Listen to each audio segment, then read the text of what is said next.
Studio Talk Show.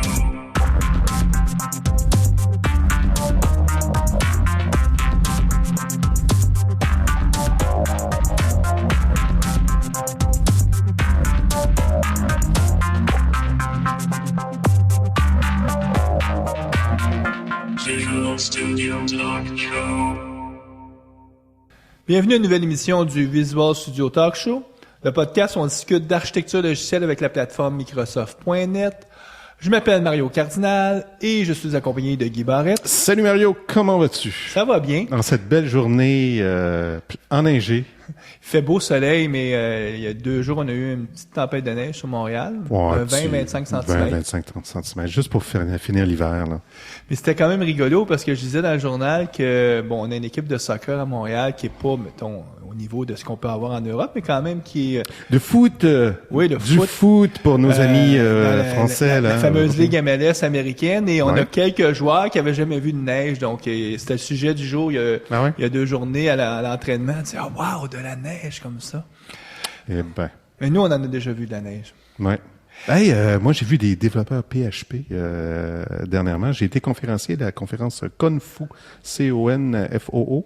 Oui, qui est une grosse conférence à Montréal. En fait, c'est une des plus grosses conférences PHP au travers le monde, à peu près presque 700 attendees. Mais là, si on dit PHP, Guy, toi, je suis sûr que tu n'as pas été fait de conférence sur PHP. Ben en fait non, j'ai fait du Azure, donc j'ai présenté Azure d'un point de vue développeur PHP ou mobile, là, Parce iOS qu'on s'entend, ou Android. Tout ce qui est cloud, t'es plus attaché à un langage de programmation pas à une plateforme, parce que Microsoft, leur non. stratégie, c'est de les supporter tous à terme, là. Ouais. Fait que ça a été bien reçu. Puis j'avais une deuxième présentation aussi sur le développement mobile avec C# et .NET et les produits de la compagnie Xamarin.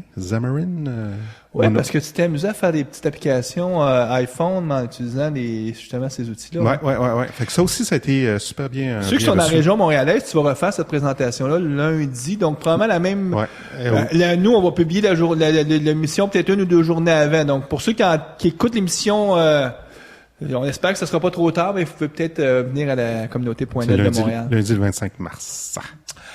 Écoute, Guy, on rappelle à nos auditeurs qu'on a toujours un tirage qui est en cours. Oui. Pour la conférence DevTeach. Donc, DevTeach, c'est une conférence qui est au Canada, qui existe maintenant depuis 10 ans. Qui se promène entre Montréal, Toronto et Vancouver. Et ce printemps, ça va être à Toronto, la dernière semaine de The One May. Et Oui. Jean-René Roy, qui dirige cette conférence-là, nous a offert une gracieuseté, une inscription. Une inscription. C'est ça, ça paie pas le billet d'avion ni l'hôtel, mais ça paie au moins l'inscription. C'est ça. Donc, on fait un tirage d'une inscription sans billet d'avion, sans transport, hébergement, table au bar ou quoi que ce soit, là. Comment on fait le tirage? Ben, la formule que j'ai choisie, Guy, n'a pas été trop impliqué là-dedans. Peut-être qu'il y aurait eu une formule différente, mais c'est de venir juste dire que vous aimez notre émission sur notre page Facebook. Puis pour ceux qui se disent, ben là, comment je trouve cette page Facebook-là? Mais Mario, où est cette fameuse page Facebook? Ben, la façon la plus simple, c'est venir sur notre page. Totalement en bas, à droite, il y a l'icône Facebook J'aime. Vous cliquez là-dessus et ça va vous amener sur la page. Et vous cliquez J'aime. Puis forcément, ben là, vu que vous allez être enregistré, quand vous avez cliqué J'aime, on va savoir qui vous êtes, votre nom et tout, et on pourra vous contacter si vous êtes l'heureux gagnant de l'inscription. Ou l'heureuse on fera gagnante. tirer, ou l'heureuse gagnante peut-être. Donc, le tirage, on le fera début mai, à D'accord. l'émission du mois de mai. Oui, pour donner le temps un petit peu de se préparer. Aujourd'hui, on va revenir sur un sujet plus propre à la plateforme Microsoft, le magasin Windows. Le magasin. Je sais pas si c'est ça pas se le traduit. store. Mais tu sais comment traduire le Windows Store? Le magasin? Ben, mais nos amis européens diraient le store. le store, hein? Oui, tout à fait. Ben d'ailleurs, je pense qu'on est mieux d'appeler ça le Windows Store parce que sinon, si on dit le magasin Windows, pas beaucoup de nos développeurs vont comprendre. En fait, Louis-Philippe, est-ce qu'il y a une traduction française de... C'est une excellente question. Pour moi, quand je parle avec les clients ou quoi que ce soit, c'est toujours le Windows Store parce que c'est le terme qui est utilisé, que ça soit dans la version française ou la version anglaise de Windows 8 ou même carrément sur Windows Phone. Donc aujourd'hui, Louis-Philippe Pinsonneau, notre invité, qui a eu la chance de développer plusieurs applications de type Windows 8 et qui a eu le plaisir aussi d'interagir avec les API du Windows Store. Donc aujourd'hui, on va couvrir toute cette nouvelle façon de déployer des applications. Mais la formule d'émission, Louis-Philippe, c'est la première fois que tu participes à notre émission. On était un peu surpris, on était persuadés, Guy et moi, qu'on avait déjà fait une émission avec toi. C'est pour dire, hein, on vieillit, donc on en perd des bouts. Ou on en gagne des bouts, je sais pas. Au moins, tu dis pas qu'on radote. C'est bien. Ouais, on radote pas. On pense qu'on a déjà eu des invités comme en entrevue, puis on se rend compte que c'est la première fois. Donc, Louis-Philippe, la formule, c'est toujours la même. On va essayer d'aider nos auditeurs à te connaître un peu mieux. Donc, une petite partie bio au début. Et ensuite, on va parler des applications Windows Store. C'est parfait. Donc, tout à l'heure, on en discutait justement, ça fait quoi, 12-13 ans là, que t'as fini l'école? Oui. Puis, t'as vraiment un parcours typique d'un développeur Microsoft, on va dire classique entre guillemets, c'est-à-dire que tu as commencé sur la plateforme VB6. Exact. Donc, on n'est même pas en l'an 2000 à ce moment-là. Non, c'était avant l'an 2000. Dans le fond, c'est sûr que, bon, quand j'ai fait mon cégep, c'était tout juste avant l'an 2000. C'est sûr que à ce moment-là, c'était le bug dans l'an 2000 qui était d'actualité, donc du COBOL et ainsi de suite. Donc oui, j'ai appris ces technologies-là, mais quand je suis tombé sur le marché du travail, j'ai eu la chance de commencer directement à faire des applications ASP. Donc par la suite, mais ça m'a amené à faire du VB6. Donc on avait besoin de faire des applications. Là, on dit ASP classique. Classique, oui. Bon, les tags dans les pages. Eh oui, des pages de code et des pages de code qui sont assez volumineuses. Est-ce que tu as connu Interdev? Moi, oui. Écoute, moi, j'ai fait du Interdev en 96. Tu sais, c'était encore bêta. Oh. Puis, à l'époque, c'était mes premiers pas sur une architecture vraiment distribuée parce que c'était ça de comprendre que, le code s'exécute pas sur le client, mais sur le serveur. Ça vu que je suis quelqu'un qui est lent, ça m'avait pris un petit bout de temps tout de comprendre ça. Un jour, je m'y suis fait. Donc, tu as fait du ASP.NET, ASP classique, du VB6, et 2001-2002, t'as sauté dans le bandwagon, comment on dirait ça en français, dans le wagon.net. Oui, j'ai été relativement chanceux que je travaillais, je pense que mes patrons me faisaient confiance puis m'ont donné la latitude justement d'aller explorer cette approche-là à cause dans le fond où que je travaillais à ce moment-là, on était beaucoup de code procédural, donc on n'était pas encore orienté objet, mais on voyait qu'il y avait une grosse possibilité avec tout ce qui était orienté objet et de pouvoir justement aller un petit peu plus loin au niveau à cause à ce moment-là, je programmais en VB, donc VB6 était quand même limité par rapport à ce que VB.NET pouvait amener. Donc, j'ai eu la chance d'explorer ça et c'est là que la piqûre pour le .NET a démarré et j'ai continué à approfondir. Donc, j'ai fait VB6. Par la suite, j'ai continué sur l'ASP.NET qui était assez différent du ASP classique et du VB6 en soi parce que le modèle de développement est différent. Et par la suite, mais au fil des ans, j'ai continué à explorer. Donc, j'ai appris à travailler avec le C#. Donc, déjà là, on commence à passer d'un langage à un autre.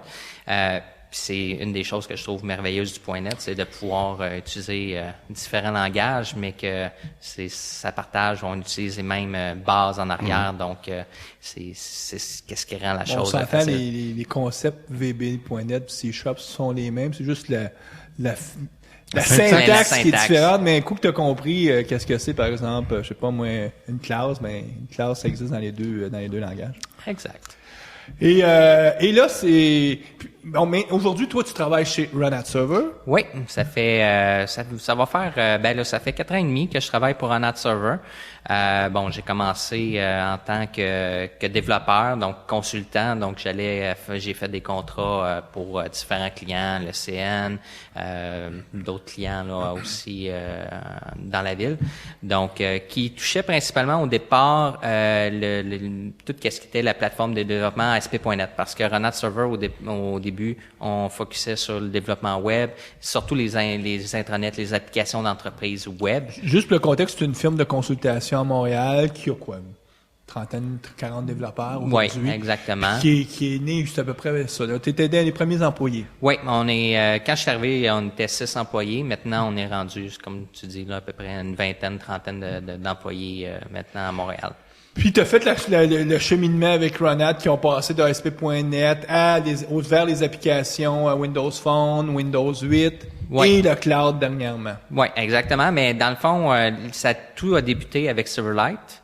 Donc, Silverlight a été le point de départ. Donc, on voulait rester dans l'applicatif, mais Silverlight nous permettait d'avoir l'applicatif avec le web. Donc, ça me permettait d'avoir un bon mélange. Et par la suite, mais quand Windows Phone est sorti, mais c'était juste une sorte d'extension par rapport à nos connaissances, à cause Windows Phone équivaut à du Silverlight 3 dans le temps. Donc, à ce moment-là, on a pu explorer cette branche-là puis amener la mobilité à l'intérieur. Et par la suite, mais ça a été une transition logique de continuer et d'approfondir sur Windows 8 qui utilise sensiblement les mêmes bases, toujours du XAML comme interface. Donc, effectivement, nous autres, chez Ronald Server, on se spécialise au niveau du XAML. Donc, vous n'avez pas pris le chemin JavaScript, HTML pour faire vos applications Windows 8? Non, présentement, on garde vraiment notre spécialité. On a des graphistes, on a des designers, on a des développeurs spécialisés qui connaissent très bien le XAML, qui sont capables justement de faire les animations, faire les interactions avec les données de façon extrêmement simple et rapide. Donc, c'est pour ça qu'on continue à focusser là-dessus. Et donc, ça me permet de vraiment toucher à du WPF, Windows Phone, Windows 8 et d'autres Puis là, plateformes. les applications Windows 8, là, c'est pas commencé ça il y a un mois, là. Ça fait plus que, presque 24 mois peut-être que vous en faites, parce que vous avez fait non, beaucoup... mais c'est plus Windows Phone, ça fait depuis le début, là. Donc, on a commencé avant que ça soit public. Même moi, j'avais été voir, j'avais assisté au Mix quand ils ont fait le lancement quand ils ont annoncé le Windows Phone. Donc, immédiatement là-bas, j'avais commencé à faire des tests. J'ai commencé par faire une application pour personnelle, dans le fond, indirectement pour une conférence qui s'appelle les Tech Days. Donc, ça a été un point de départ. Puis par la suite, on a commencé à faire d'autres applications. Donc, on a toutes les applications de Sun Media, on a Journal de Montréal, Journal Québec, on a quelques autres applications, Tout.tv qui est là, Radio-Canada Mobile. Par la suite, l'année passée, quand Windows 8, il y a eu le build en 2011.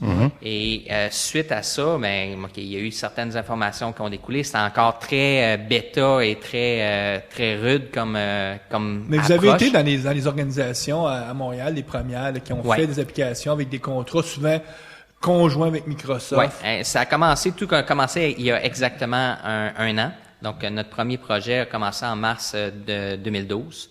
Donc, on a commencé à faire notre premier projet. Par la suite, à partir du mois d'avril-mai, on a eu à peu près 3 ou 4 projets de front en Windows 8. La version Tout.tv Windows 8, c'est vous qui l'avez fait. Oui, Yellow Page Canada. On a fait Tête à claque. On a fait... Qui est surprenamment parmi les meilleurs downloads, les applications les plus téléchargées Mais sur les le gens Windows aiment ça Store. rire. Ouais, mais à chaque fois que je vois la liste, je regarde tabarnouche, Tête à claque plus est encore jeune qui a là. 10 ans, il regarde des têtes à claque, puis bon... C'était des jeunes qui n'ont pas connu, eux autres, les têtes à claque, qui avaient 5-6 ans. Donc là, à 10 ans, pour lui, c'est la découverte de C'est l'humour nouveau. tête à claque. Mais effectivement, ça fait partie, de façon surprenante, ça fait partie des applications les plus reconnues au Canada par Microsoft. Quand on parle d'applications qui ont un succès au Canada, les têtes à claque font partie de ça. Il y a aussi l'ONF. Ça doit être drôle pour les anglophones, je sais pas, de Toronto, de l'Ouest. Ils savent pas du tout c'est, qu'est-ce que c'est. Voici l'application, une des meilleures applications les plus téléchargées au monde, ou au Canada. Mais moi, je me souviens, juste une petite anecdote, on était à Paris, je pense que t'étais avec moi, Guy, on participait à une conférence et c'était la fureur à Paris sur les têtes à claque. Et 6 mois avant, j'étais à Seattle avec d'autres Québécois et c'était au tout début des têtes à claque et on en parlait entre nous puis on riait. Et là, on avait décidé d'initier quelques Américains à l'humour tête à claque. et on leur montrait les vidéos. Puis là, tu voyais la face des Américains parce qu'ils comprenaient rien, d'un. Mais de voir ces petits bonhommes-là, les faces qui bougent. Ça pognait pas. Il était très sceptique. Il avait... puis c'est finalement, comme un an après, ils en ont fait des versions anglaises pour le Canada anglais en premier. Et là, ils ont redécouvert. Puis on leur a dit, ben oui. Donc, ça montrait que le support vidéo, c'était pas ça. Ça prenait aussi la voix. D'ailleurs, nos cousins français se sont marrés beaucoup à essayer d'imiter la voix des têtes à claque. Bon. Ça étant dit. Ben, c'est un beau projet que vous avez fait. C'est un succès. Ouais, c'est un succès puis on est fiers de l'avoir fait, puis c'est quelque chose que dans le fond on aime pouvoir promouvoir ou participer à des projets qui sont aussi locaux à cause oui, on a beaucoup d'expérience. On a fait des applications aussi qui proviennent d'ailleurs. Tu sais, Renat Server, oui, on est à Montréal, mais on travaille aussi pan-canadien. Donc, on a développé Rogers Anyplace TV, qui est principalement une application pour l'Ouest, plus l'Ontario et l'Ouest du Canada. Mais c'est ça, dans le fond, on aime ça, avoir une petite touche québécoise une fois de temps en temps. Puis, là, je dirais que dans les derniers 6 mois, tu as commencé aussi beaucoup vers Azure, le cloud. Tu me disais que c'était à peu près, là, c'est 25% de tes projets touchent Azure, puis encore 75% qui sont... Oui, effectivement. Présentement, chez Renat Server, on est quand même une compagnie qui travaille étroitement avec Microsoft. On a on pourrait dire une relation privilégiée qu'on a réussi à établir au fil du temps par rapport à notre expérience puis notre expertise. Donc, ça nous a amené à essayer d'explorer le monde d'Azure, parce que un des problèmes qui revient souvent tant au niveau Windows Phone que Windows 8, ou la mobilité en général, que ça peut s'adresser à Android ou le monde Apple, c'est toujours la notion de comment publier les informations, comment rendre accessible. Puis, il y a certaines fonctionnalités d'Azure comme les mobile services ou des notifications, ainsi de suite, qui permettent d'avoir des valeurs ajoutées à ces applications-là de façon très simple. Et souvent, quand on parle à des grosses compagnies, des Radio-Canada, des Sun Media ou des Rogers, oui, ils ont des infrastructures, ils ont des choses en place, mais des fois, c'est problématique d'ajouter des services supplémentaires. Donc, une manière, je veux pas dire contourner les problèmes, mais de pouvoir offrir certains services qu'ils seraient pas capables d'offrir, c'est un passant par Azure. Donc, d'être plus agile. Exact. Tu parles justement d'offrir des services pour que les applications puissent avoir accès aux données. Puis, le sujet aujourd'hui, on va parler d'un service très de base, qui est pas un service que l'application utilise, qui est plus un service en amont, qui est comment déployer son application, mais qui fait partie du cycle de vie complet, puis qui était jusqu'à tout récemment, qui était pas bien couvert par Microsoft. Il laissait ça au tiers parti pour faire des fameux setup kits pour faire le déploiement. Tandis que Apple, pour pas les nommer, eux, d'entrée de jeu, ils ont regardé ça et ont dit, ben écoute, c'est la première expérience, elle est fondamentale, on va rendre ça simple, le déploiement, et c'est eux qui ont vraiment innové en arrivant avec le concept d'un store. Et ça a fait de boule de neige. Android maintenant son store, Google et Microsoft dans la plateforme Windows 8 ont aussi reconnu que c'était nécessaire. C'est ce qu'on veut couvrir aujourd'hui. Là. On veut vraiment parler du Windows Store. On veut pas, on n'aura pas le choix de faire certains parallèles peut-être avec le monde Apple, le monde Android. À haut niveau, on s'entend. Oui, mais on doit reconnaître que l'approche Windows Store de Microsoft, elle a été fortement influencée par Apple. Oui, mais effectivement, puis même Microsoft se le cache pas. Pourquoi? Parce que Apple, au départ, avec l'iPhone, l'iPod, avant que l'iPad arrive et tout ça, l'Apple Store avait un succès. Il y avait une manière de fonctionner qui était relativement simple. Ils ont démocratisé le déploiement d'applications parce que nous, on a beau les informations, on trouvait ça simple. On dit, regarde, tu vas sur un site web, tu télécharges le .zip, ou tu télécharges le .exe, ou tu télécharges le MSI. Puis après ça, tu recliques sur le MSI pour faire ton installation. Pour nous, ça semble comme simple. Mais si tu expliques ça Monsieur, madame, tout le monde. À nos grands-mères, à nos grands-pères, eux autres, ils te regardent en disant, t'as téléchargé localement, là, c'est juste, j'ai des fichiers, où est-ce qu'ils sont stockés, ces fichiers-là, ils sont perdus. Donc, puis Apple a rendu ça super simple en disant, regarde, tu télécharges pas, tu cliques sur un bouton, puis ça se fait magiquement. Et c'est ce qu'on veut aussi permettre de pouvoir faire dans le futur avec nos applications Windows 8. Exact. Donc, c'est vraiment de simplifier le déploiement, de pouvoir aussi simplifier et de faire en sorte de notifier les utilisateurs quand il y a des mises à jour. Moi, souvent, je compare le Windows Store comme un mécanisme qu'une entreprise peut utiliser aussi pour communiquer avec les usagers. Parce que quand on fait des mises à jour, on est capable d'informer les usagers. Et de la manière que c'est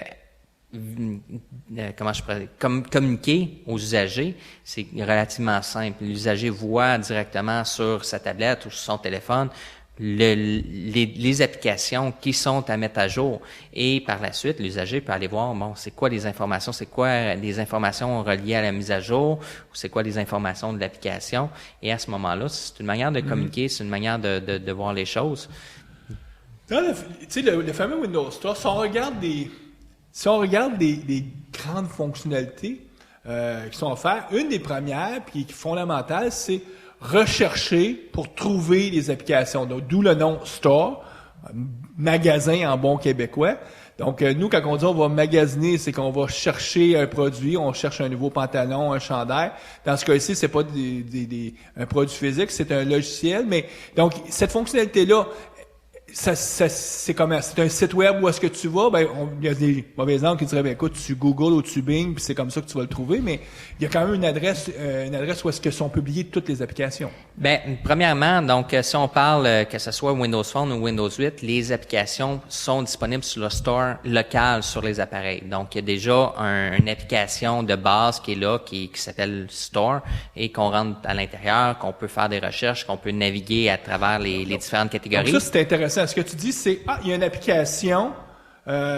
Au début, Apple, il n'y avait pas une application. C'était allé sur ton iTunes qui roulait sur ton PC parce que c'était pas un produit qui fonctionnait sans un PC ou sans un Mac. Puis c'est là que tu pouvais acheter de la musique parce que ça commençait avec la musique. Mais là, le modèle maintenant, c'est plus, si tu as une tablette, tu ne te forceras pas à acheter un PC à côté. Tu peux te rendre ta tablette, il y a une application Store, tu es capable de faire du magasinage en ligne directement comme ça. Oui, exactement. Donc, ça permet vraiment d'être complètement autonome avec notre appareil, que ce soit un téléphone ou une tablette. Et si tu n'as pas la tablette, mettons que je serais sur le web, est-ce qu'il existe aussi un URL où est-ce que sont publiées toutes les applications? Oui, il y a le store est aussi disponible par le web, donc autant Windows Phone que Windows 8. Donc on peut aller consulter, aller voir les applications. Et qu'est-ce qui est intéressant, c'est que on peut justement, mettons à partir du téléphone, on peut dire je veux installer l'application sur mon téléphone. Pourquoi ou comment ça fonctionne, c'est que quand on rentre sur le site, on peut se connecter avec notre Live ID qu'on appellerait, qui a changé maintenant pour le Microsoft ID.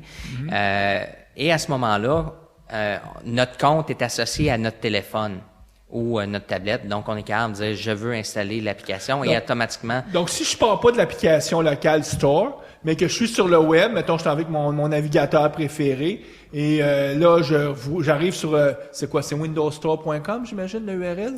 Je me rappelle plus exactement. Je pense que c'est Windows, il faudrait vérifier, non? Tu vois, c'est typique que les URL sont plus si importants que ça parce qu'on les trouve toujours sans les taper parce qu'on tape juste les premiers, comme là, Windows Store, puis exactement. Notre engin de recherche préféré va nous donner comme premier choix l'endroit où le store. Exact. Puis surtout que soit sur une tablette, soit sur un desktop Windows 8 par exemple, ou sur un téléphone, il y a l'application du store là, fait que naturellement tu vas te diriger plutôt vers cette application-là plutôt que les pages web. Oui, mais nous autres, dans le fond, en tant qu'entreprise qui est un fournisseur pour les compagnies qui veulent faire des applications, souvent là, qu'on va approcher la version web, c'est de pouvoir permettre à ces entreprises-là de pouvoir diriger les usagers vers leur application dans le store. Ouais. Donc, à ce moment-là, ils vont mettre une page sur leur site web ou dire à côté de l'application, vous pouvez télécharger ou aller consulter l'application sur le store. Et là, on met le lien vers le site web. Et par la suite, mais s'ils sont déjà sur un appareil sur le Windows 8 sur une tablette ou un PC Windows 8, le lien Devient redirige actif. automatiquement vers l'application native. Donc, on va appeler natif l'application qui réside sur l'appareil. Donc, à ce moment-là, la personne passe du web vers l'application et peut installer localement l'application. Donc, c'est beaucoup plus simple et beaucoup plus intuitif pour l'usager. Donc, il retourne dans son modèle Donc, il y a standard. une première grand type de fonctionnalité, c'est rechercher. Puis là, tu as toutes les techniques classiques de recherche. Tu peux faire de la recherche en tapant quelques lettres, puis il va te ressortir qu'est-ce qui est visible. Du coup, tu trouves l'application. Le principe, la prochaine grande fonctionnalité, c'est l'installer. Oui. Donc, là, le plus simple possible, c'est quoi? C'est que je clique sur un bouton puis ça s'installe? Il y a un bouton installé. Dans le fond, on a le choix entre les applications gratuites et les applications payantes. Donc, quand c'est une application gratuite, c'est simple, on a un bouton installé qui est très visible, qui est très facile. On clique dessus et automatiquement Donc ça, c'est pour les applications gratuites. Si elle n'est pas gratuite, puis ça, on a expliqué tout à l'heure comment Ouais. on déploie une application qui n'est pas gratuite, c'est-tu un bouton installer qui apparaît ou c'est un Non. bouton acheter? C'est un bouton acheter. Donc, on a un bouton acheter qui va, à partir de ce moment-là, nous amener à un écran de paiement. Donc, quand on est sur l'appareil, automatiquement, mettons, si je prends un Windows Phone 8. Windows Phone 8, maintenant, on a qu'est-ce qu'on appelle le wallet. Donc, il nous ouvre le wallet et il nous dit, OK, tu veux payer avec quoi? Ta carte de crédit, ton compte PayPal. Tu choisis la méthode de paiement que tu veux et automatiquement, Microsoft va utiliser cette méthode de paiement-là pour... Donc, payer. pour quelqu'un qui construit, quelqu'un qui est un manufacturier qui fait du logiciel, tu n'as plus besoin de penser à te mettre en place une mécanique de paiement parce que Microsoft le fait pour toi à travers son service de store. Oui, exactement. Donc, ça simplifie beaucoup de choses parce que, justement, des fois, c'est dans le passé, quand on voulait acheter un logiciel, il fallait mettre ça sur un site web, mettre le mécanisme de paiement. Donc, c'était très lourd, c'était très compliqué, c'était beaucoup de gestion, beaucoup d'infrastructures. Maintenant, Microsoft l'a fait pour nous. Bon, effectivement, il y a un prix associé. Il y a un C'est coût. pas gratuit. Ouais. Donc, il demande, Exact. est-ce qu'il demande, Apple demande 30%. Est-ce que Microsoft demande le même ratio? Présentement, Microsoft demande exactement le même ratio, c'est 30%. Donc, pour chaque dollar, il y a 30 sous que Microsoft garde dans ses poches, puis toi, tu as 70 sous qui te revient à toi. Exact. Quand on a une application qui dépasse, si je me rappelle bien par cœur, c'est nous alentours de 28-30 000 $. À ce moment-là, le ratio descend à 20%. Parce Donc que ça, c'est un plus pour Microsoft parce qu'ils voulaient se différencier. Si c'est un produit qui fait de l'argent, Microsoft va être moins gourmand sur la part. Exact. Donc là, il prendrait juste 20 sous, puis toi, il te resterait 80 sous. En fait, on paye, le développeur, lui, il va payer son 30% puis là, ça paye pour le service, en fait, le déploiement de l'application dans le store, le service de paiement. Pas exactement, parce que le service de déploiement vient avec qu'est-ce qu'on appelle un compte.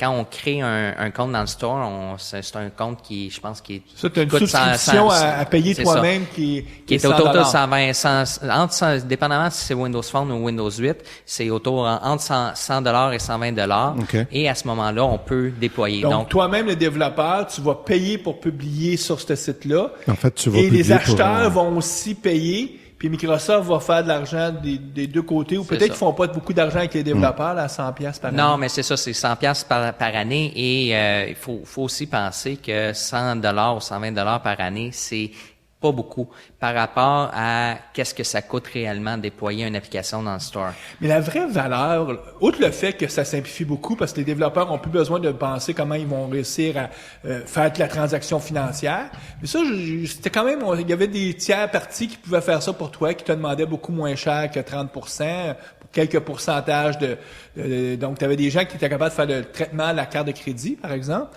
mais tu étais limité à dire je vais vendre par ta carte de crédit, tu n'avais pas, comme tu disais, un wallet. Mais ce que je pense la vraie valeur ajoutée, c'est elle est à deux niveaux. La crédibilité, c'est-à-dire que quelqu'un est habitué de faire des transactions, d'acheter des applications sur le store Microsoft. Il a pas peur de donner sa carte de crédit et tout parce qu'il sait que c'est sécurisé, que il se fera pas. Parce qu'il y avait toujours ce risque-là quand tu achetais un produit puis tu dis ils sont localisés où les autres? OK, ils sont au Kazakhstan. sais pas trop comment tu pourrais les retrouver, qu'est-ce qu'ils peuvent faire avec tes informations que tu leur donnes. Donc, il y avait toujours une certaine crainte des fois quand on achetait un produit, tandis que là, ben tu sais que en tout cas c'est dans l'écosystème Microsoft. Ouais, c'est un bon point là, parce que confirme ça, Louis-Philippe, mais en tant que développeur, je vois jamais les informations de la transaction monétaire. Non, le développeur n'a jamais accès à cette information-là. On est capable de savoir la quantité de personnes qui ont acheté dans ton l'application. compte de banque parce que l'argent est Exactement, transféré. mais on ne connaît pas on n'a jamais accès à l'information de ceux qui achètent. Donc, je peux pas savoir le nom, je peux pas savoir l'adresse, je peux pas avoir le numéro de carte de crédit. C'est des choses qui sont Mais tu as confidentielles. quand même un identificateur unique. Oui, indirectement. Parce que mais toi, faut que tu le reconnaisses, mais c'est à peu près ça. Non, mais même là, le développeur ne connaît pas cette personne-là parce que la manière que la licence fonctionne, c'est que quand on publie une application sur le Windows Store, l'application est signée. Est validée par des entités externes, externes à Microsoft, mais c'est des entités très connues, Geotrust ou Symantec, qui eux autres vont valider les licences. Et si on télécharge une application, mais à ce moment-là, il y a une licence qui est téléchargée aussi en même temps sur le téléphone, qui est propre à l'usager. Donc, qui fait en sorte que je peux l'installer sur différents appareils. J'ai quand même une limitation sur le nombre d'appareils que je peux l'installer, mais j'ai la possibilité de l'installer. Donc, c'est une licence qui est à part. Mais l'application, quand elle roule, mettons, sur ton téléphone, est-ce qu'elle peut, avec des API au store, dire, OK, je voudrais savoir, là, celui qui tu sais, il y a les droits, parce que là, tu peux demander les droits, mais faut-être une forme d'identification de qui il est, cette personne-là, ou tu sais pas vraiment? Cette information-là, on le connaît pas. C'est quelque chose qui se fait de façon transparente. Donc, tant pour le développeur que pour les âgés. Donc, on n'est pas, c'est un mécanisme qui se fait automatiquement. Donc, j'installe l'application, s'il y a une validation qui doit être faite pour savoir est-ce que l'usager a payé, est-ce qu'il a fait quelque chose à cause indirectement. Quand on a une application qui est payante, on peut implémenter le trial. Donc, qui fait en sorte que je suis capable de télécharger l'application. Donc, le trial, c'est une période d'essai. Exact. Soit un certain nombre de jours. C'est-tu juste par jour ou il y a d'autres Non, façons? c'est l'erreur que Microsoft ont fait, c'est qu'ils ont donné la liberté aux développeurs de gérer le mode trial comme ils veulent. Mais juste pour revenir, donc, l'application, pas le développeur, mais l'application, lorsqu'elle roule, elle n'a aucune façon de savoir, par exemple, l'adresse email de celui qui est en train d'utiliser l'application. Non. Présentement, c'est juste que quelqu'un qui est en train d'utiliser l'application, puis on est capable de demander les droits de cette personne-là, mais c'est tout. Fait qu'on est capable de savoir est-ce que l'application, elle a été achetée, à cause dans les API, on a un accès pour dire est-ce que on est en mode trial ou est-ce que c'est une application qui a été qui est legit, qui est complète. Donc, à ce moment-là, on est capable. Mais c'est la seule information qu'on a accès. Par la suite, c'est sûr que si on veut demander de l'information, est-ce qu'on veut avoir le Live ID, il faut demander à l'usager. Parce que la plateforme Windows Phone, Windows 8, change un peu les règles par rapport à l'approche qu'on a quand on installe des applications, comment qu'on utilise les applications. Dans le passé, Microsoft a eu beaucoup de problèmes par rapport aux virus, aux choses comme ça. Maintenant, ils ont changé l'approche justement pour essayer d'éliminer le plus possible les enjeux de sécurité ou les choses comme ça, les enjeux de confidentialité. Donc, à chaque fois qu'on veut faire une action qui demande de l'information, qui demande une interaction avec l'appareil, il faut toujours passer par l'usager. Donc, c'est l'usager qui doit faire une action, c'est l'usager qui doit rentrer quelque chose dans un text box, qui doit appuyer sur un bouton ou... Mais si ton usager s'authentifie de toute façon dans ton application, tu vas avoir son adresse exact, à ce moment-là. c'est ça. Son Microsoft ID. Exact. Mais autrement que ça, je n'ai pas accès à l'information. Question de confidentialité et de sécurité. Donc là, on est dans la deuxième grande partie de fonctionnalité, c'est je peux installer, puis on était rendu à l'étape qu'il y a des applications qui coûtent de l'argent. Donc la première étape avant, c'est tu achètes. Donc il y a toute la transaction financière. Et à la fin, est-ce que la dernière étape, c'est l'installation sur le tablette? Oui, exact. Dans le fond, quand on paye pour l'application, quand on achète l'application, mais à ce moment-là, une fois qu'on a le paiement a été confirmé, mais l'application s'en va dans une queue de téléchargement qu'on pourrait appeler. Et à ce moment-là, l'appareil va de façon séquentielle de la première application qu'on télécharge jusqu'à la dernière et va installer l'application par lui-même. Puis tu as glissé un mot, on va aborder tout de suite ça. On est habitué, l'être humain étant ce qu'il est, hein, il est peut-être pas prêt à acheter tout de suite comme ça, donc il veut essayer l'application avant de l'acheter. Donc Microsoft, on met en place aussi une mécanique pour dire, je veux pas acheter, je veux essayer. Donc là, le fameux bouton acheter, qu'est-ce qu'elle a l'expérience utilisateur? C'est quand j'achète, je dis je vais essayer? Oui, mais dans le fond, quand on active, à cause c'est un paramètre, quand on crée l'outil dans le fond, le package d'installation, qu'on le transfère sur le store, on peut dire cette application-là. Ça, on va expliquer tout à l'heure l'expérience du développeur, mais donc le développeur, lui, il va dire, il y a un mécanisme d'essai. Exactement. Et on active le mode d'essai sur l'application. Et à ce moment-là, dans l'interface, que ça soit sur le web, que ça soit sur l'application native, on va avoir deux boutons. On va avoir acheter et essayer. Ah, OK. Donc là, si c'est gratuit, il y a juste le bouton installer. Si c'est juste acheter, puis on n'a pas mis en place de mécanisme d'essai, c'est acheter. Puis si tu as mis en place de mécanisme d'essai, tu vas voir acheter ou essayer. Exact. Donc là, je clique essayer. Donc là, en réalité, c'est que ça va enregistrer, c'est le nombre, la date, en tout cas des informations pour commencer le processus d'essai et ça va installer aussi. Oui, dans le fond, qu'est-ce qui arrive, c'est que, premièrement, l'application va être installée. Sauf que, comparé à une application payante qu'on a achetée, la licence qui normalement devrait être transférée n'est pas transférée. Ou il y a de l'information à l'intérieur qui dit c'est pas une version qui est complète parce que l'usager n'a pas payé pour l'application, mais c'est quelque chose qui est complètement transparent, tant pour le développeur que pour l'usager. Le développeur, par la suite, quand il développe son application, il est capable de valider est-ce que l'application s'exécute en mode d'essai.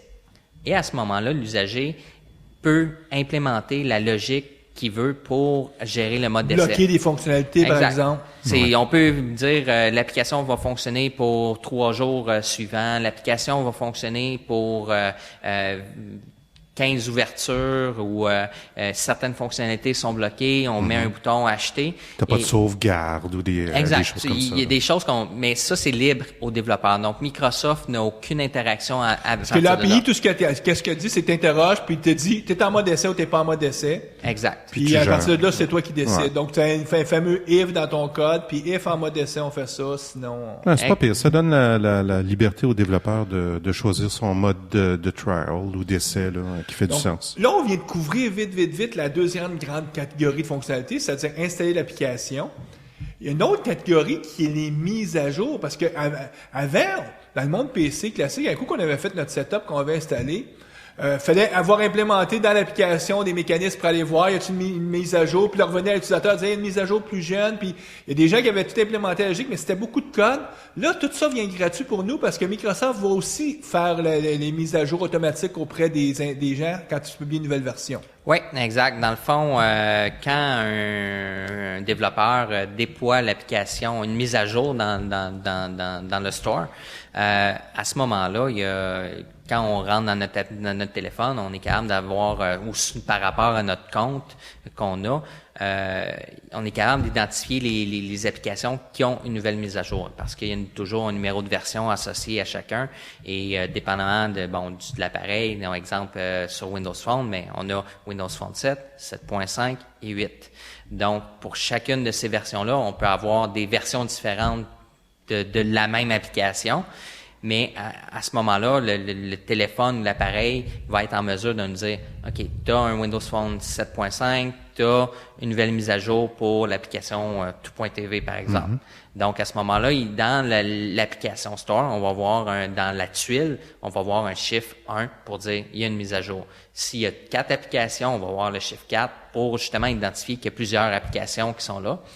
Qui ont des mises à jour. Et quand on ouvre l'application, on a un petit lien en bas qui dit « Vous avez 4 mises à jour ». On clique dessus et là, on voit les applications qui ont une mise à jour et on peut sélectionner ceux qu'on veut installer ou... Attendre, parce qu'on est heureux avec la version actuelle. Exact. ou Ou on est sur un les réseau, installe un réseau toutes. qui coûte de l'argent, puis on attend d'être à la maison sur notre Wi-Fi pour faire les mises à Exact. jour. Mais ça, à ce niveau-là, par rapport à la gestion du Wi-Fi, il y a déjà une gestion qui est déjà là en place.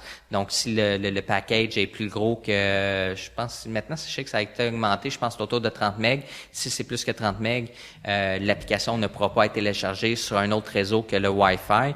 Sinon, si c'est en bas de 30 MB, mais on va pouvoir l'installer sur Pour un éviter réseau les surprises cellulaire. d'avoir un beau compte Ouais. de téléphone à la fin du mois. Exact. Mais le processus de mise à jour est très simple. Donc, on a souvent on voit la liste des applications à télécharger, à mettre à jour, et on fait mettre à jour tout. Donc, c'est une expérience pour l'utilisateur, mais pour le développeur, lui, il n'y a pas grand-chose à faire pour que la mise à jour soit mise en place. La seule chose, c'est qu'il faut qu'il publie des nouvelles versions de son application. Exact. Donc, tout ça se fait toujours par l'interface web de développeur du store. Donc, le développeur transfère une nouvelle version, dit change de numéro de version, dit c'est une nouvelle version, et à ce moment-là, Donc, vas-y.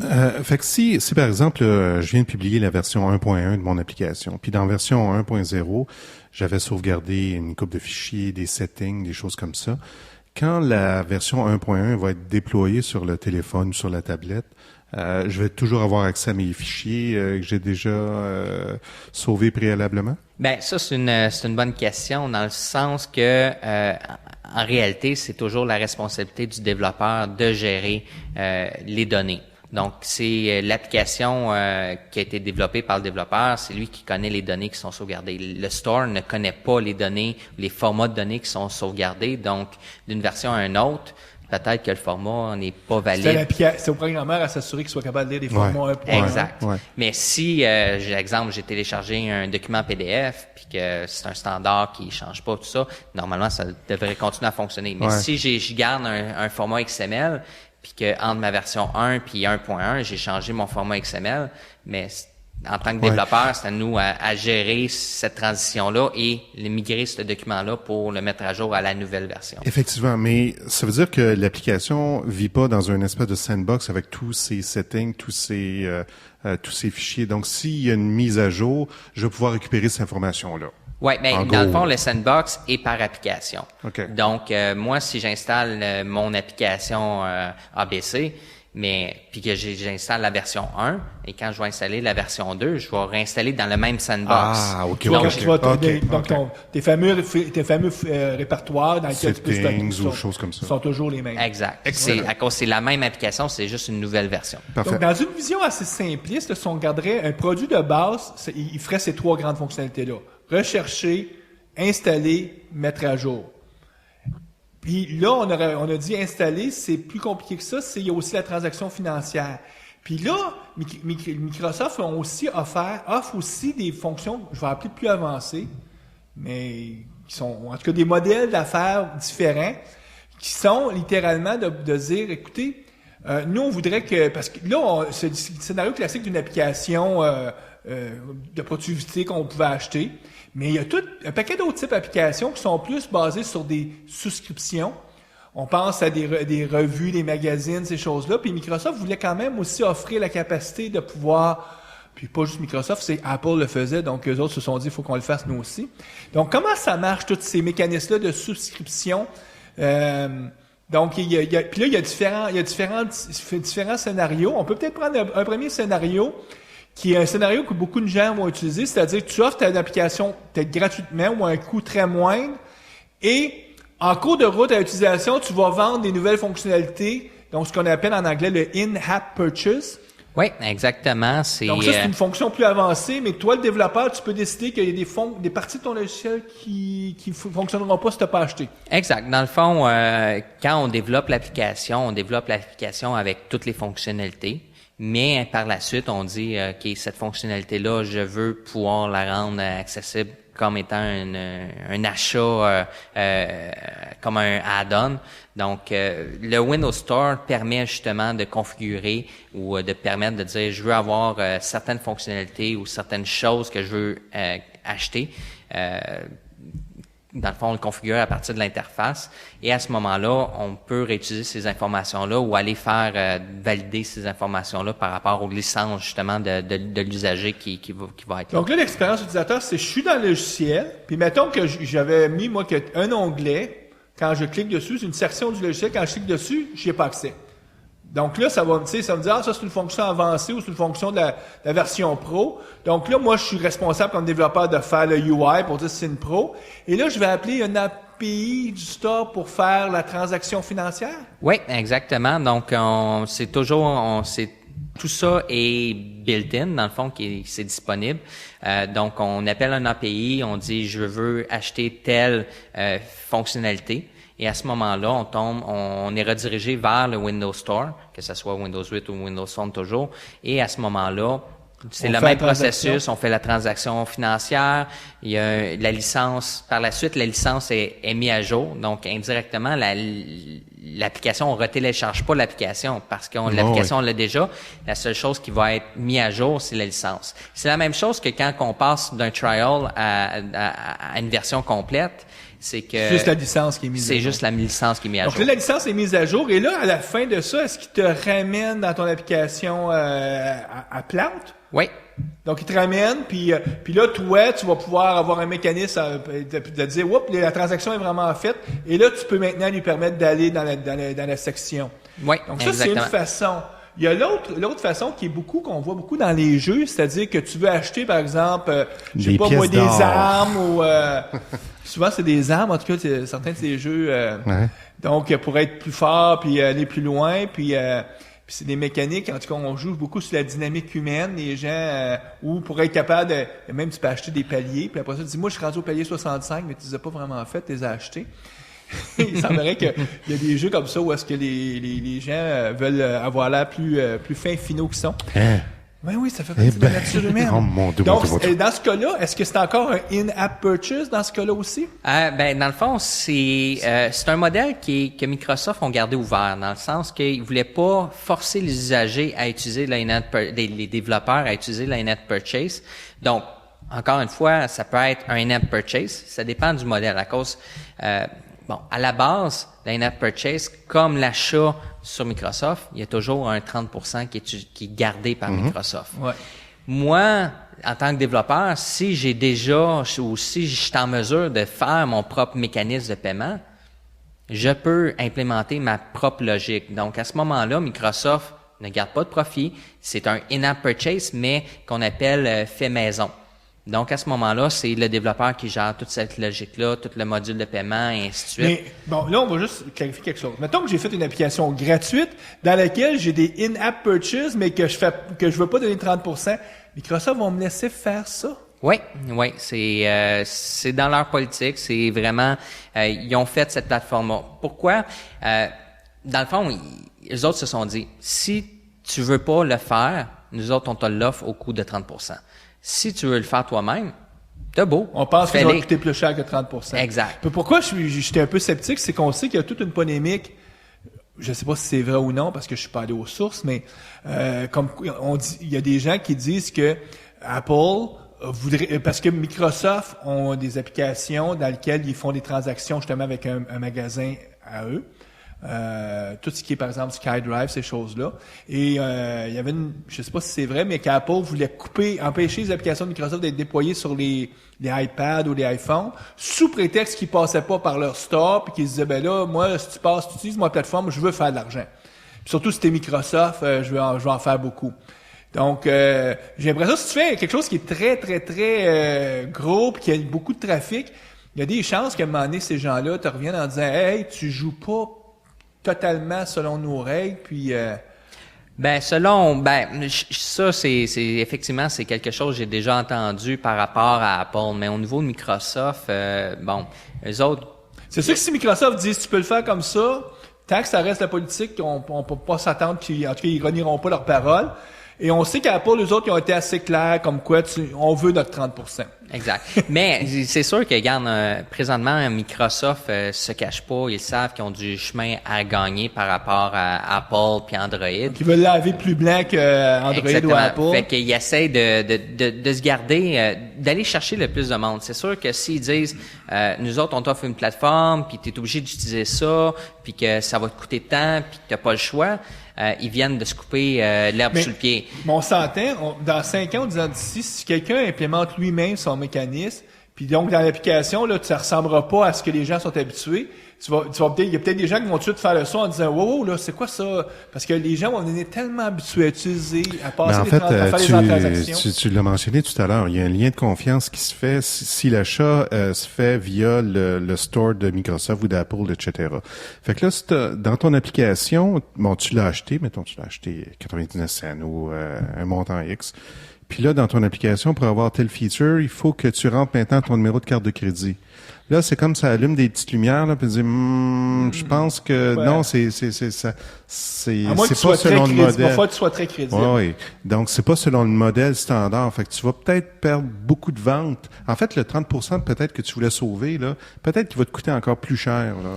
Ben, c'est sûr qu'il y a exactement, il y a une question de crédibilité, mais, par expérience, j'ai travaillé sur des sites web de commerce électronique, tout ça.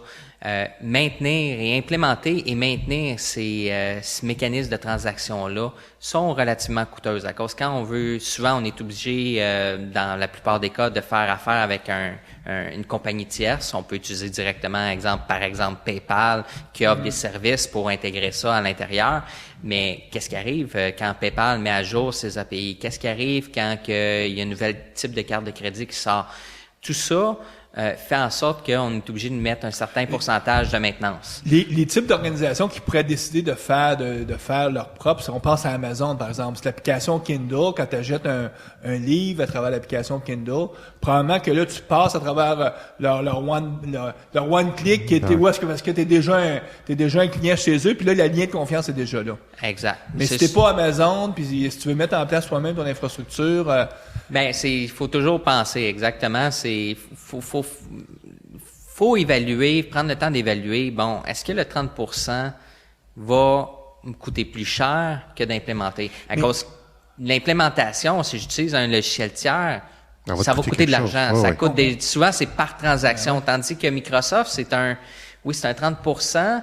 Mais on sait qu'à un moment donné, ce 30%-là va se transformer en 20% après un certain montant. Il n'y a jamais eu un meilleur temps pour les développeurs que ces années-ci parce que tu as l'apparition du cloud qui fait que tu n'as plus besoin de te casser trop la tête pour des déploiements d'infrastructures au niveau serveur. C'est vraiment très peu dispendieux et tu y vas à la demande. Tu as maintenant les Microsoft, Apple, Google qui font les transactions financières pour toi. Donc, tu peux vraiment te concentrer sur ta valeur ajoutée qui est d'arriver avec une application. Ton produit. Tandis qu'il y a 10 ans, quand tu pensais à ça, il fallait que tu dises, bon, comment je vais faire toute mon infrastructure en arrière? Ça te prenait souvent pas juste quelques milliers de dollars, mais plusieurs centaines de milliers de dollars. Et secondo, il fallait que tu t'assures que tu vas à la transaction financière. Donc, en 1990, c'était dur de faire des services, mais en 2013, avec ces nouvelles plateformes-là, si tu as une bonne idée puis si tu sais comment développer, en tout cas, le chemin est beaucoup moins ardu. Oui, effectivement, mais regarde, pour un développeur maintenant, c'est vraiment, comme tu dis, on peut se concentrer concrètement et à 100% sur notre projet au lieu d'être distrait par tous les processus administratifs ou d'infrastructures externes à notre application qui souvent sont longues, qui a beaucoup d'imprévus, qui a beaucoup de choses qui pourraient des fois même mettre en péril le projet. Tandis que là, quand on fait une application Windows 8, quand on fait une application Windows Phone, on travaille sur notre application, on y va vraiment plus, en tant que développeur, on est très technique souvent, mais on se concentre sur cette technicalité-là. On va travailler beaucoup plus aussi sur l'esthétique. Parce que, on sait Windows Phone, Windows 8, il y a tout l'aspect apparence qui est uniformisé, et ainsi de suite. Donc, il y a une partie de travail qu'on faisait pas nécessairement dans le temps qu'on faisait du VB6, qu'on avait nos belles écrans grises avec quelques boutons. Battleship Grey. Ouais. Et puis là, maintenant, on travaille avec des applications qui sont beaucoup plus, qu'on garde C'est la plus norme maintenant, splendeuse. faut que ça soit Ouais. beau. C'est ça, c'est plus beau, c'est plus graphique, c'est beaucoup plus ergonomique. Donc, on se concentre là-dessus, on se concentre sur les fonctionnalités. Et quand on arrive pour le paiement, la vente et le déploiement, les mises à jour, mais on utilise des ressources qui sont mises à notre disposition par des compagnies comme Microsoft ou Apple ou Android dans les autres plateformes. Mais l'avantage, qu'est-ce qui est intéressant, c'est qu'on se retrouve avec des fonctionnalités qui sont testées, qui sont maintenues. Et à ce moment-là, s'il arrive un problème, mais c'est pas au développeur la responsabilité, c'est Microsoft qui en prend la responsabilité. Parlons-en un petit peu du développeur. Moi, je suis développeur, là. Je fais des applications WPF, Windows Form. Est-ce que je dois maintenant passer par le Windows Store? Il y a possibilité. Dans le fond, sur Windows 8, il y a possibilité d'avoir, si on fait des applications WPF ou WinForm, on peut faire nos applications et les publier, pas les publier, je pourrais dire les promouvoir à partir du Windows Store. Mais c'est pas le but principal, là. Le but principal, c'est je développe des applications maintenant avec le nouveau UI, là. Je sais plus comment on l'appelle, là, maintenant. Moi, je l'appelle... Métro. Métro, Modern UI, Fast Ouais, and ou en Flow. tout cas, souvent, entre nous, on dit le UI Touch versus le UI souris. Les tuiles de Windows 8, là, Exact. disons, là. Donc, si je développe ce type d'application-là, je dois passer par le store. Ouais. Si on fait une application vraiment native pour Windows 8, donc avec le nouveau UI, les nouvelles fonctionnalités, vraiment utiliser le maximum parce qu'une application Windows 8, ça roule pas sur le desktop comme on connaît, Ouais. ça roule en plein écran, on a accès à la barre qu'on appelle en anglais, désolé pour le terme, c'est le charm bar. Les charms, ouais. Dont on a accès au partage, à la recherche, aux paramètres, aux configurations, donc. Et qu'on code soit l'application en C#, soit qu'on la code en C++, soit qu'on la code en HTML, JavaScript, c'est le même, ça n'a pas d'importance. Le pattern va être le même, là. Exact. Donc, on tombe toujours avec le même type d'application. Le UI utilise les mêmes standards, les mêmes guidelines qu'on appelle. À cause au niveau de Windows 8, on a un guideline de design. Mais en arrière, les API sont partagées sur, que ce soit C# ou VB, C++, qui était pas nécessairement disponible, mettons, sur Windows Phone, on a juste accès à C# et VB. Maintenant, on a accès au C++. Donc, ça permet justement d'ajouter un petit peu plus loin, d'être plus proche de la machine. Puis, on a aussi le HTML5 avec le JavaScript. Fait que le pattern est tout le temps le même de publication. Mais là, On tu passe disais par le que store. quelqu'un pourrait annoncer, donc il fera pas l'installation, mais il serait capable de faire toute la partie recherche, d'annoncer un produit Windows Form, mettons, qu'il a fait Ouais. à travers le store. Oui, exactement. Donc, pour ça, il y a, justement, j'ai eu à le faire dernièrement pour notre produit. Mais ce mécanisme-là est un petit peu spécial. C'est, dans le fond, c'est qu'est-ce qu'on appelle le Windows logo. Donc, quand on certifie une application qui fonctionne sous, mettons, Windows 7, Windows 8, donc, il y a un mécanisme de certification qui est fait. Et quand on déploie une application Windows 8, on peut certifier ou pré-valider à cause... je vais faire une petite parenthèse ici. Quand on déploie une application Windows 8 sur le Windows Store, l'application, on fait pas juste la mettre là, puis après ça, l'usager peut la télécharger. C'est pas comme Google Android. Non, c'est ça. C'est beaucoup plus complexe que ça. Il y a vraiment une grosse machine en arrière qui est là, un gros mécanisme qui est là pour valider l'application. Premièrement, il y a une étape qui est validation de l'application de façon électronique, donc un mécanisme qu'on appelle le Windows Application Certification Kit. Donc, plus communément, on appelle le WAC. Le WAC.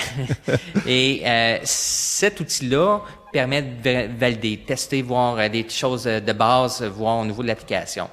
Cet outil-là est aussi disponible aux développeurs sur leur machine de développement. Donc, cet outil-là nous permet de pré-valider, voir si tout est correct, si ça passe. Le même outil est utilisé pour certifier les applications desktop, ceux qu'on installe avec des MSI, avec des packages de setup. Donc, cet outil-là va faire le package, va exécuter le package d'installation, va faire l'installation, la désinstallation, va démarrer l'application, valider certaines choses, valider certains algorithmes qui pourraient voir au niveau de la sécurité, est-ce qu'on fait des choses sur le disque dur ou des choses en mémoire qui sont illégales. Ce résultat-là, par la suite, on l'envoie à Microsoft. Microsoft analyse ça et disent, parfait, l'application pour nous est certifiable. Donc, à ce moment-là, on peut prendre cette application-là et dire, je veux la mettre sur, je veux l'annoncer sur le Windows Store. Donc, qu'est-ce qui va arriver? C'est qu'on va donner des URL pour accéder au site web sur lequel on peut accéder à l'application, si on la vend ou si on la télécharge gratuitement ou quoi que ce soit. Donc, sur le Windows Store, on va voir les tuiles comme on voit pour les applications Windows 8. On va appeler Metro ou Windows 8 natif. Exact. Et à ce moment-là, on va y accéder. Donc, au lieu d'avoir un bouton installer, un bouton acheter ou un bouton accès, exact, on va avoir un bouton aller au site web.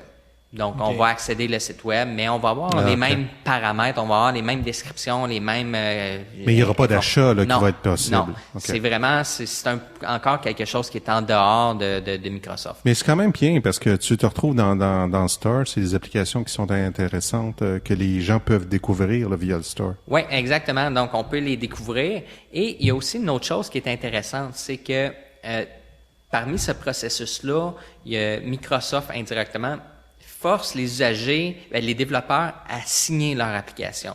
Donc, à authentifier que l'application est conforme, que c'est bien eux qui déploient l'application. Donc, si moi, en tant que Ronald Server, je déploie une application, il faut que je la signe, que je l'identifie comme étant une application faite par Ronald Server. Donc, oui, il faut que j'achète un certificat qui est pas n'importe quel certificat, c'est un certificat qui doit venir de Symantec. C'est qu'est-ce qu'on appelle un Code Signing Certificate. Et à ce moment-là, on signe notre application, on la met.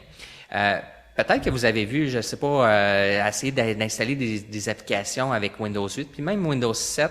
Maintenant, quand on essaie d'installer une application par le web, on va avoir qu'est-ce qu'on appelle le Smart Screen, qui est un genre d'avertissement qui dit êtes-vous sûr que cette application-là est valide? Je ferais pas lui dit je ferais pas confiance par défaut là. Exactement. Donc le processus de certification d'application Windows permet justement d'éliminer cette validation-là. Pourquoi? Parce que l'application est enregistrée avec Microsoft, étant signée par Symantec, Microsoft est capable de valider.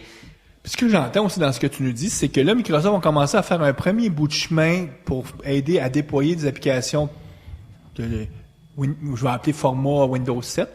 Ouais. On est pris, là. Il serait temps que Microsoft nous donne un bon vocabulaire qu'on puisse s'appeler parce que souvent, j'appelle desktop, des applications desktop. Applications desktop. Desktop puis Metro.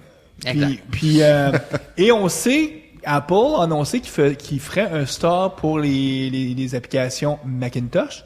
Ben, il y en a déjà. Non. Donc, moi, je serais pas surpris que c'est pas là dans Windows 8, mais que dans le futur, je sais pas quelle version, Windows 9, 10, en tout cas, à un moment donné, Microsoft vont nous donner un chemin aussi pour passer par travers leur store pour déployer nos applications desktop. Ça existe pas aujourd'hui, on peut juste les annoncer comme tu dis, mais c'est probablement dans leur chemin eux autres aussi, dans les futures améliorations qu'ils voudraient faire. Ben, je pense que ça fait du sens. Je pense que c'est d'avoir un endroit à cause.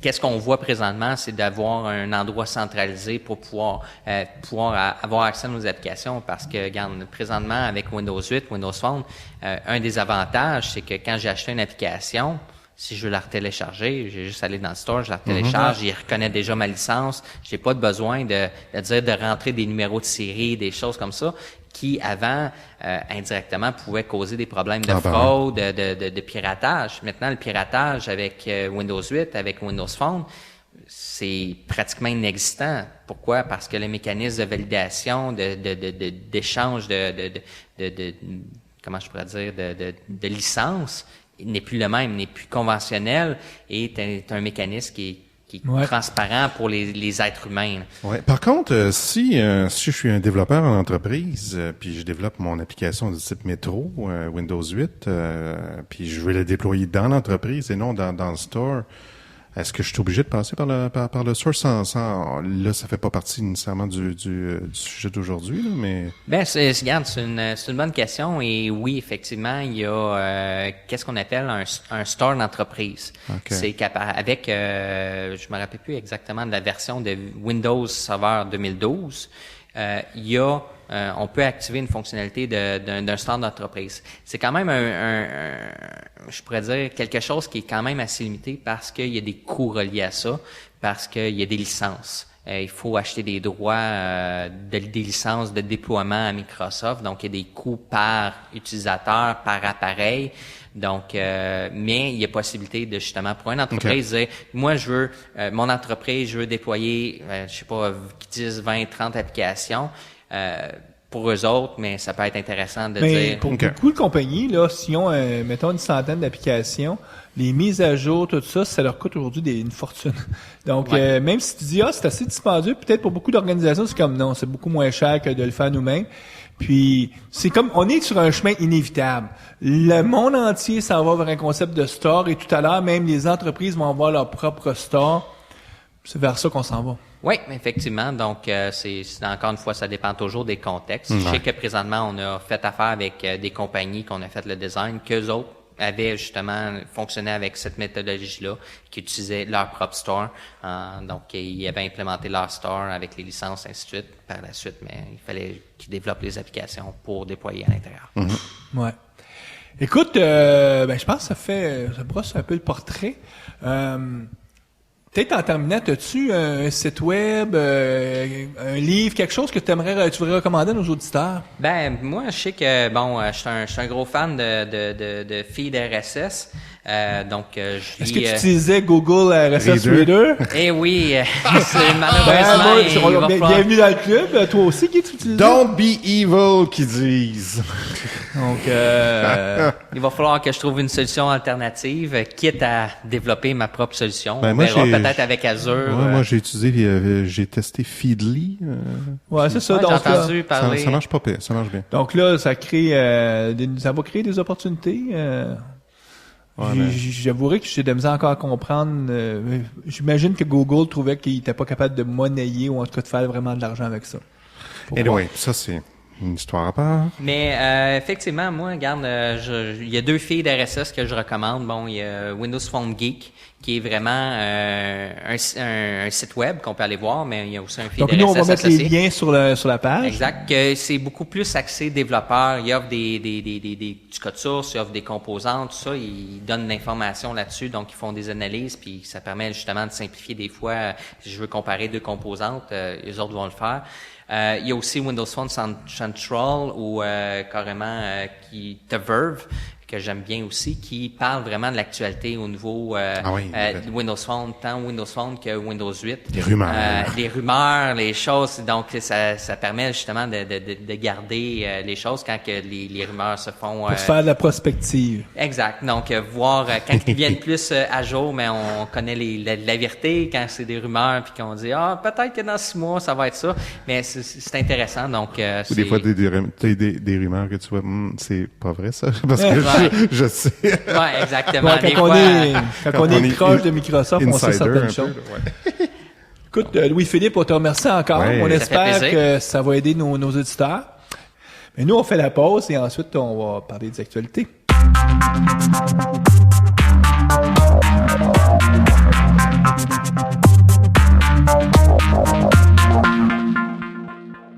Les actualités avec Guy Barrette.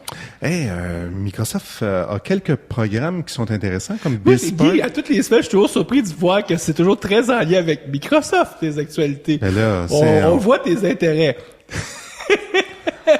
Ouais, quoi, qu'est-ce que tu veux que je parle d'Apple? OK, je peux parler de Xamarin a sorti la version 2 de leur suite de Pour faire développement. du développement multiplateforme, hein? Oui, sur Android et sur cool, mais sur, je te laisse revenir sur sur Microsoft iOS. a annoncé. Tu veux que je revienne? Non, mais on est quand même intéressé des nouvelles de Microsoft. Bon, Microsoft a quelques programmes qui étaient intéressants pour les startups, comme par exemple BizSpark. Ouais. Puis il y avait un programme pour les très petites shops, là, 3, 4, 5 personnes là, qui faisaient du développement web. Ça s'appelait Website Spark. Ah ouais, ça visait les développeurs PHP. Ouais, ben ça c'est mort. C'est mort. Donc, ça veut C'est dire mort. que Ben, en fait, soit que ça a accompli le succès qu'il voulait Non, avoir. mais en fait, ou... non. Là, ce qu'ils disent, c'est que c'est surtout le fait que maintenant, tu as beaucoup de produits de qualité maintenant dans la suite Microsoft de développement qui sont gratuits, comme Ouais. Visual Studio Express. Tu peux te rendre assez loin avec les Puis versions maintenant, Express. Microsoft déploie de plus en plus beaucoup de produits en licence ouverte. Donc, en plus... Ouais. Deuxième nouvelle, cette semaine, des nouveautés du côté Azure. Hein, c'est surprenant. À chaque podcast, on a des nouveautés Azure. Ben, ça démontre qu'il y a au moins un tiers de la compagnie Microsoft qui fait bien les choses et qui va avoir du succès dans le futur. Fait que Louis-Philippe t'a parlé de Mobile Services tout à l'heure. Microsoft a rajouté des nouveaux SDK finalement pour HTML5, donc des clients par exemple PhoneGap. Ouais, mais c'est ça. C'est maintenant, tu sais, ça vise plusieurs plateformes. Tu sais, on a Windows 8, Windows Phone, Android, iPhone puis iPod, Ouais. puis HTML5. Donc, ça couvre pas mal le gap au complet là. Donc, tout. Ouais. Puis tu parlais tout à l'heure que de Windows Phone, mais ça supportait seulement Windows Phone 8. Oui. Là, maintenant, ça supporte Windows Phone 7.5. Donc, l'offre s'agrandit. Au niveau de déploiement des websites, de l'offre de websites, maintenant, ils ont rajouté le déploiement automatique via Mercurial et aussi Dropbox. C'est assez surprenant. Mettons que t'as un projet, là, puis tu copies les fichiers dans Dropbox, tu peux faire un déploiement automatique. Normalement, on va penser à utiliser un gestionnaire de sources, là. Mais pendant plusieurs années, combien de monde qui faisait ça, déployé en copiant ses fichiers. Mais c'est quand même intéressant à cause qu'ils utilisent Dropbox puis qu'ils n'utilisent pas SkyDrive, qui est un de leurs produits. Mais c'est la question que tout le monde se pose. Parce que Dropbox a essayé de se différencier beaucoup en offrant ce genre de service. Ouais, beaucoup plus professionnel. Ouais, peut-être. Puis dernière petite chose du côté Azure, l'offre Big Data / Hadoop de Microsoft qui est HD Insight est maintenant disponible. Donc, si vous voulez faire du gros Big Data, ça intéresse à toutes les MapReduce de ce monde. Ouais, effectivement. Donc, c'est des nouveautés. Il y a beaucoup de choses, beaucoup de nouveautés. Comme presque à tous les podcasts, on a des nouveautés Azure. Puis ça me fait faire un petit filet vers un blog. Ah oui, je l'ai lu sur ton blog. Ouais, c'est une espèce un bon article. C'est une opinion. Bonne opinion. C'est une opinion. Normalement, 99% des opinions que les gens vont mettre sur le web, c'est de la merde, là, on s'entend, là. Le monde pense pas à ce qu'ils écrivent, là, puis... 99, je trouve que t'es un peu sévère. OK, 98. C'est pour ça que la loi de Pareto. 80%. Bon, OK, 80. C'est peut-être pas d'intérêt. C'est pour ça que je donne jamais mes opinions, en tout cas. Mais, par exemple, cette personne-là, qui s'appelle Al Berenson, je pense, brosse un portrait vraiment fidèle à ce qu'est Microsoft, là, présentement. C'est-à-dire, très fermé, puis ils ont manqué le bateau là sur certaines choses. Faut faire attention, c'est pas Microsoft, souvent on le voit comme un gros bateau, mais moi je le vois comme au moins 3 bateaux. Ouais. Tu sais, t'as le bateau Azure. Ouais. Puis moi, je pense qu'il va bien, le bateau Azure. Le bateau Azure. Je pense que c'est ce qu'il dit dans son... En fait, c'est ça qu'il dit. Le fait aussi qu'il y ait des cycles de release qui soient super cool. Ils sont ouverts, ils ont des MVP. Puis très ouverts aussi sur le roadmap, sur ce qui va se passer. Donc ça va très bien. Puis dans son blog, il dit Azure va réussir, c'est eux qui vont gagner la bataille du cloud. Il y a un autre gros bateau qui va pas bien, c'est le bateau Windows. Parce qu'ils sont dans le modèle fermé. Très fermé, rien qui sort, aucun... ils n'ont aucun MVP, ils n'utilisent pas pantoute la communauté, ils sont pas dans un mode agile du tout, en tout cas pour aller chercher du feedback, là. Puis juste au niveau du release de l'OS, ils s'attendaient à avoir des manufacturiers qui sauteraient à pieds joints là-dessus. Mais tu sais, quand tu as des manufacturiers, il faut que tu aies des mois et des mois de préparation. Mais quand tu as ça quasiment en même temps que la sortie, c'est... En tout cas, on va mettre le lien sur le site. Je trouve que c'est une opinion intéressante, puis moi, je pense que ça reflète bien c'est quelque chose que beaucoup de gens qui sont proches de Microsoft, on trouve que il y a un groupe qui l'a pas du tout. Puis bon, c'est pas pour rien que Sinofsky est plus là. Hein. Il y avait inculqué cette culture-là du secret. Puis c'est pas gagnant, le secret. En tout cas, Anyway. pas quand tu fabriques des plateformes. Alors, Bon, c'est ça ça. fait le tour de tes actualités, mon cher Guy. Oui. Ben écoute, Louis-Philippe, on te remercie encore. Ça fait plaisir. Merci Puis, à vous.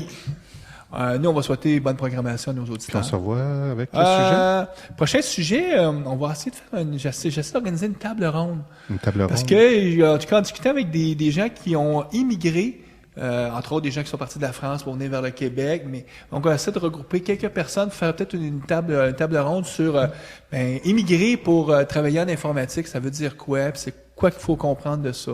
Alors, un sujet peut-être d'intérêt pour nos amis français. Entre autres, mais pour n'importe qui, ça peut être aussi quelqu'un qui pense partir du Québec pour aller vers la France. On sait qu'il y a des gens qui vont aussi faire des contrats sur Paris. Puis ça peut être aussi de partir du Québec vers aller vers Silicon Valley, vers San Francisco. En tout cas, il y a des gens qui pour différentes raisons, pensent à se déplacer. Puis ça veut dire quoi? Puis on va essayer de parler un peu du vécu puis des enjeux. Cool. Mois d'avril, début avril. On va essayer de faire ça début avril. Parfait. Pas trop tard dans le mois d'avril. Entre-temps, au revoir tout le monde. Bonne programmation.